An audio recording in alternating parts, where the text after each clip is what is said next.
నేను కూడా ఇండస్ట్రీస్ ఉన్నాను. నాకు ఈ జాబ్స్ గురించి నేను ఈ జాబ్స్ ఎంత ఇంపార్టెంట్ అని నాకు తెలుసు.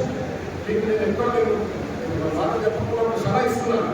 ఇది ఒక అవకాశం దొరికింది మీకు. మీరు సంపాదించుకుంటూ అనుభవం పొందే అవకాశం ఇది. ఏ పని దొరికితే ఏం దొరుకుతుంది దాంట్లో మీరు శ్రద్ధగా పని చేసుకొని అనుభవం పొందించుకొని దాంట్లో మీకు ఎదిగితే చాలా పెద్ద పిక్చర్ ఉంది. ఇది ఒక హంబుల్ బిల్డింగ్ ఉన్నది, చిన్న స్థాయి ఉండొచ్చు, కానీ ఈ అనుభవం మీకు వస్తే చాలా చాలా ముఖ్యమైనది. ఆ అనుభవం వరకు మీరు ఎక్కడ డబ్బు కట్టుకుంటే ఇక్కడ అనుభవం దొరకదు.